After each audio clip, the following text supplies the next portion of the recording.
Bienvenue dans la phase 1 du tutoriel pour bien démarrer avec 3D Studio Max, donc les bases. Donc, voici un 3D Max par défaut, tel qu'on l'a quand on va l'ouvrir pour la première fois, et on va apprendre à le configurer pour l'utiliser à son aise. Alors la première chose, généralement, tant qu'on ne l'utilise pas, on va masquer la barre de modélisation graphique, graphite, tout simplement avec ce bouton. Seconde chose, le panneau de commande, comme beaucoup d'éléments dans 3D Max, peut être modifié. Le panneau de commande, on peut le tirer, il faut bien tirer, et en fonction de ses besoins, généralement j'affiche 2 colonnes. Là, on peut réduire aussi ça c'est les aides d'Autodesk, ou les comptes qu'on peut avoir avec son abonnement, etc. À oublier, tant que vous êtes dans la démo. Ensuite, nous allons maintenant personnaliser et changer l'interface utilisateur, IU, personnaliser les paramètres par défaut. Je vais prendre Mental Ray et Aim Light, qui sera une interface gris clair. Je fais définir. Il me demande de redémarrer. Donc je redémarre.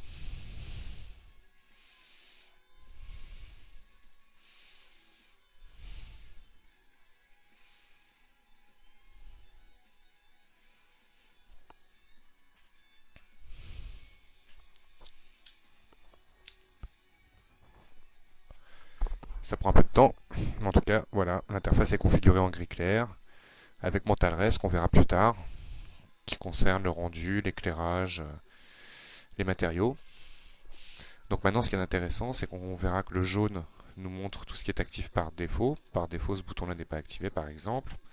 Donc nous avons sélectionné, et nous sommes dans le menu Créer géométrie, et dans la vue perspective. Nous allons passer en plein écran perspective, en cliquant sur le bouton tout en bas de l'interface à droite. Quand je replie dessus, je reviens dans une vue simple. Pourquoi? Parce que comme ça, on travaillera plus facilement et surtout que dans chaque vue, nous avons les mêmes menus. Donc on pourra passer d'une vue à l'autre. Dans le menu perspective, on verra qu'on peut effectivement passer d'une vue à l'autre. On verra plus tard toutes ces options. Donc la première chose qu'on a faite, c'est de configurer l'interface en gris clair avec Mental Ray par défaut. Ensuite, nous allons maintenant, pour comprendre la suite, directement créer un objet. Donc la partie la plus importante de 3D Max est la partie droite. Le tableau que l'on voit ici, c'est le panneau de commande, dans lequel nous avons plusieurs onglets. Et surtout, dans chaque onglet, des sous-onglets. Nous allons nous intéresser au premier onglet Géométrie du menu Créer.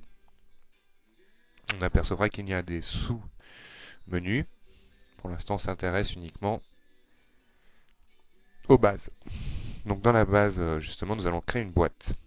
Pour créer une boîte, c'est assez simple, surtout quand je suis dans une vue perspective.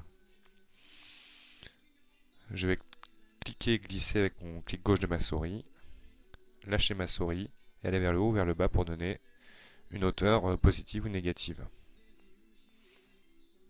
On s'aperçoit que boîte reste actif, ce qui veut dire que je peux créer tout simplement comme ça plusieurs boîtes d'affilée.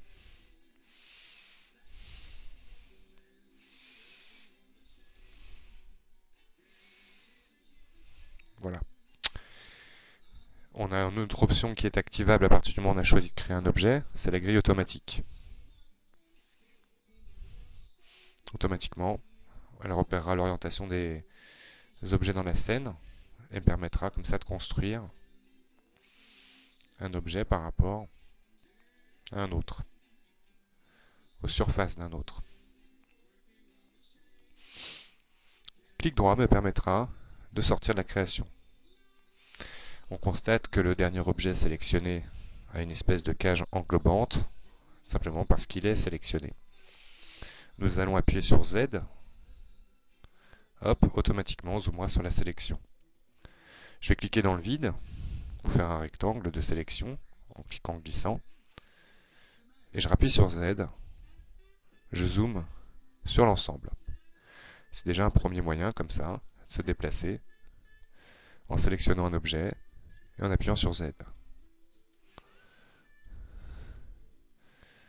Hop, je clique dans le vide, j'appuie sur Z, je zoome sur ma scène, l'espace de travail de 3D Max. Nous avons cet outil qui nous permet de tourner dans notre scène par un clic gauche et en tournant, en bougeant sa souris, ou d'aller directement chercher des vues, on va dire pré-réglées. Par interactivité, on voit là les zones réactives me montrent ce qui va se passer. Et en cliquant dans la petite maison, hop, je reviens à la vue d'origine.